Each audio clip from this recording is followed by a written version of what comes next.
Well, it is a great pleasure to welcome once again my good friend, King Abdullah, to the White House.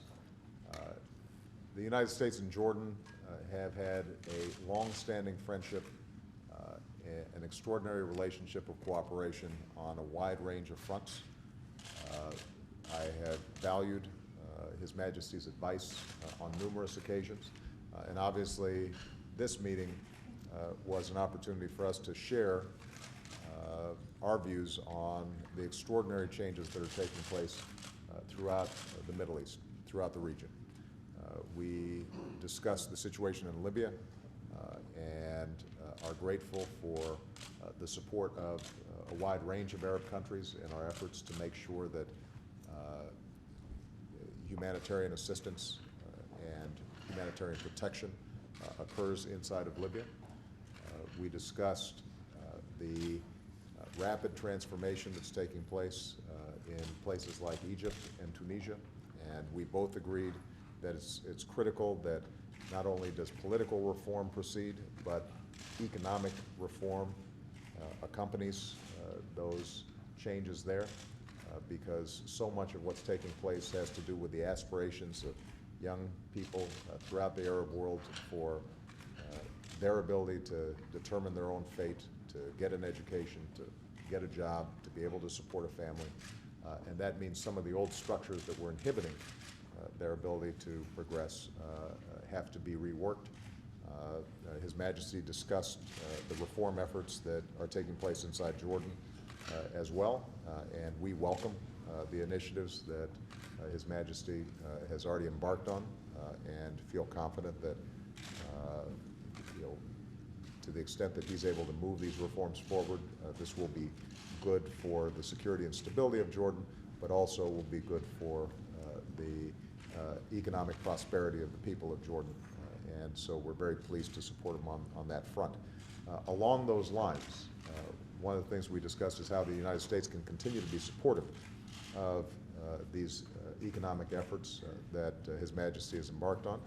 And so I'm pleased to announce that we have mobilized several hundreds of millions of dollars through OPEC, and that will leverage ultimately about $1 billion for economic development inside of Jordan.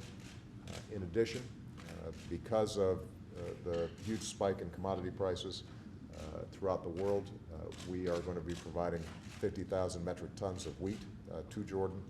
All of this will help to stabilize the cost of living and day-to-day situation of Jordanians, and will provide a foundation so that these economic reforms can move forward and long-term development can take place. And so we're very happy to be partnering with His Majesty on that issue.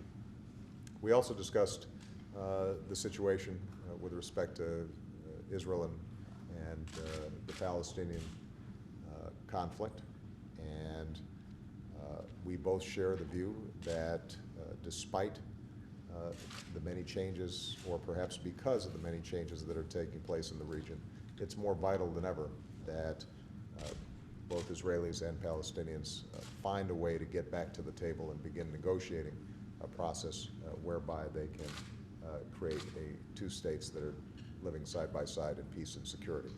Jordan, obviously, with its own peace with Israel, has an enormous stake in this. The United States has an enormous stake in this. We will continue to partner to try to encourage an equitable and just solution to a problem that has been nagging the region for many, many years. Finally, I just want to say that we continue to appreciate all the security and counterterrorism cooperation that we receive from the Jordanians. It is very important in terms of our own security, and that partnership we expect to continue. So, Your Majesty, you are always welcome here. The American people feel a great affection for the Jordanian people, and we trust that during this remarkable time of transition in the region, that Jordan will be at the forefront in being able to move a process forward that creates greater opportunity and ensures that Jordan is a model of a prosperous, modern, and successful Arab state under your leadership. So thank you very much. Thank you very much. Thank you. Mr. President, I'm delighted to be back here, and again, to take this opportunity to thank you and your government for the tremendous support that you're showing Jordan economically, and the support of the United States and a lot of our friends internationally on really being able to push reform in an aggressive manner in our country. And again, your continued interest and support on the core issue of the Middle East, which is the Israeli-Palestinian peace. We are very, very grateful to the President's role in all these issues. I am delighted to be back here, and I will continue to be a strong partner with you, sir, on all the challenges that we face in the Middle East. Good. All right. Thank you very much, everyone.